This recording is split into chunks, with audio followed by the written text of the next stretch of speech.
I always like to do roundups of the top 10 blog articles and top 10 podcast episodes at the end of every year because I know how easy it is to miss stuff.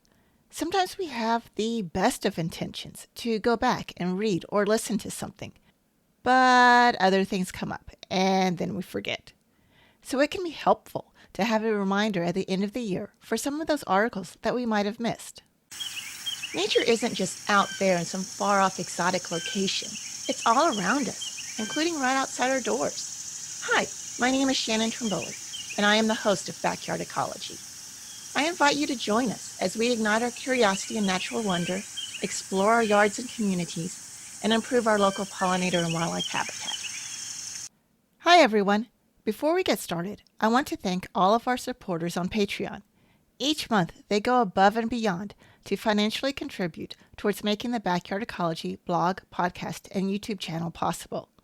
If you would like to join them, you can do so for less than the cost of a cup of coffee or a meal at your favorite fast food place. Or if you would like to help out, but prefer to make a one-time donation, then that's also possible and greatly appreciated. I'll have links in the show notes for both those options. This year, creating the top 10 lists for the blog articles and podcast episodes was a little more complicated than it has been in years past because of a change I made this summer. When I started the Backyard Ecology blog and podcast, I envisioned the blog articles as being primarily tips or how-tos and profiles of plants and animals, while the podcast episodes would be primarily conversations with other experts in the field. In my mind, they were two very different things, each one making more sense in the format that I chose for it. And since I switch back and forth between reading articles and listening to podcasts, I kind of assumed that everyone else did too. I know, that wasn't the smartest assumption I've ever made, but we all fall victim to assuming that everyone else does things like we do. Anyway, I've learned just how wrong that assumption was. The people who read my blogs were often interested in the podcast conversations, but didn't like listening to podcasts, so they would skip them. Likewise, my podcast listeners were often interested in topics I covered in my blog articles, but never found time to read the articles. And those are the best case scenarios. Often, those who read the blog articles didn't know the podcast existed, and vice versa. You can't make a choice about something if you don't even know the choice exists. So, to better serve everyone and make the Backyard Ecology blog and podcast as accessible as possible to the greatest number of people, this summer I started recording the new blog articles and transcribing the conversations from the new podcast episodes. That way everyone can read or listen to all the content. Doing that makes figuring out the top 10 lists a little trickier, but I think it's worth it. For the purposes of this year's top 10 blog articles, I defined a blog article as one that I wrote as a tip or species profile, something that was just my voice, and usually containing multiple pictures to support the article. I chose the top 10 that were published between October 1st, 2022 and October 1st, 2023, based on the number of website views. So here are this year's top 10 blog articles. Some of them were written later in the year, so have audio recordings available, while others were published earlier in the year, so don't have recordings available. I'll have links to all the articles in the show notes. Kicking us off at number 10, Sometimes Life Happens. This was a heartfelt story relating an incident that happened to us back in June. I shared it because I know how easy it is to feel overwhelmed and to get discouraged when things don't go as planned or take longer than you thought they would. My hope was that peeling back the curtain and showing some of the struggles that Anthony and I were dealing with might be encouraging to others who were also struggling with unexpected challenges. Sometimes it just helps to know that we're not alone and aren't the only ones dealing with these types of things. Number 9. Cloudless sulfur butterfly, a common fall migrant. This article was a profile of the cloudless sulfur butterfly. I love watching these bright yellow butterflies. Cloudless sulfurs can be found in most of the eastern U.S., although they aren't as common north of Kentucky. One of the things that makes cloudless sulfur butterflies so special is that they are one of our migratory butterflies. I commonly see them in November around here, and occasionally will see one on a warm day in early December if the weather has been relatively mild. Number 8. 5 tips for attracting butterflies to your yard. As a group, butterflies are probably one of the most popular types of insects. It seems like everyone loves them and wants to attract them to their yards. In fact, many people are first introduced to gardening with native plants through their love of butterflies and their desire to attract more butterflies to their yard. So, to help you achieve that goal, I offered 5 simple tips for attracting butterflies to your yard in this article. Number 7. Downy woodpecker, our smallest woodpecker and a common backyard visitor. Downy woodpeckers are the smallest woodpecker in North America and can be found throughout most of the country.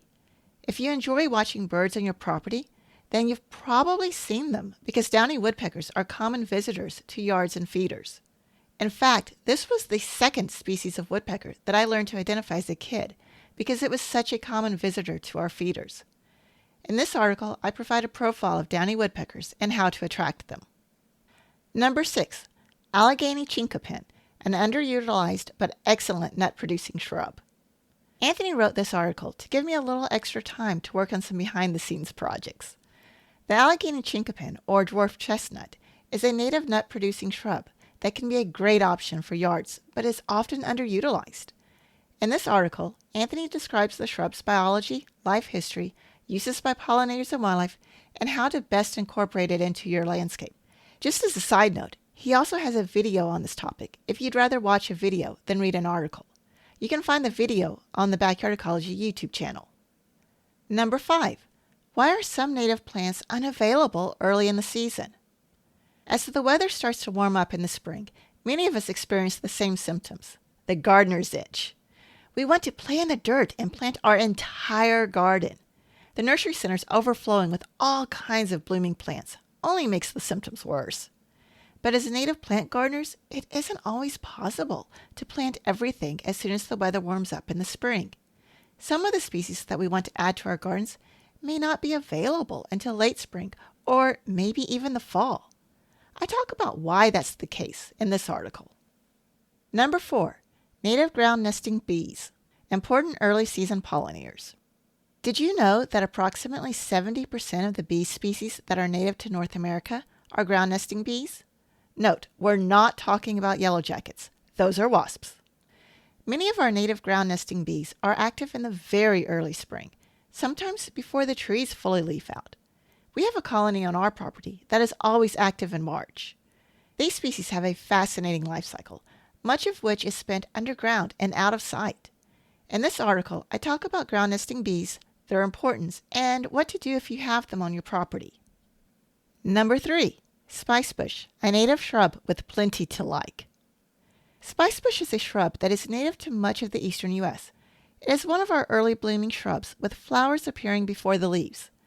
In the fall, the female plants have beautiful red fruits. In this article, Anthony talks about the biology and life history of the spicebush, its value for pollinators and wildlife, and how to incorporate it into your yard. Number 2. Wildflower versus native plant. What's the difference? Some of the terminology associated with growing native plants can be confusing, especially when you're first getting started. It doesn't help when people use different words interchangeably, even if they really aren't the same things, or when a word can mean different things to different people. Wildflower and native plants are 2 terms that definitely fall into those categories. I wrote this article to try and clear up some of that confusion, or at least raise awareness about the potential for confusion. And, drum roll please. Leading the pack, the most viewed article published between October 1st, 2022 and October 1st, 2023 was 5 things to consider before buying or putting up a bat box. More and more people are interested in attracting bats to their neighborhoods. That makes me very happy because bats are such an important part of the ecosystem, and many species are facing serious population declines. Bat boxes are a common tool that people use to try to attract bats to the properties. In this article, I talk about some of the things you should consider before buying or putting up a bat box. Those are the top 10 articles that I published between October 2022 and October 2023. But my most downloaded article of all time isn't among them. I'll share that article with you as a bonus. So our bonus is Bluettes, Delicate Blue Flowers of Spring. Common bluettes, aka Quaker ladies or azure bluettes, are tiny blue wildflowers that are native throughout most of eastern North America. They bloom in the spring and in some places can create a carpet of low-growing dainty blue blossoms. In this article, I talked about their biology, life history, importance to pollinators, and how to incorporate them into your yard. I hope you enjoyed that roundup of the most popular backyard ecology blog articles over the past year.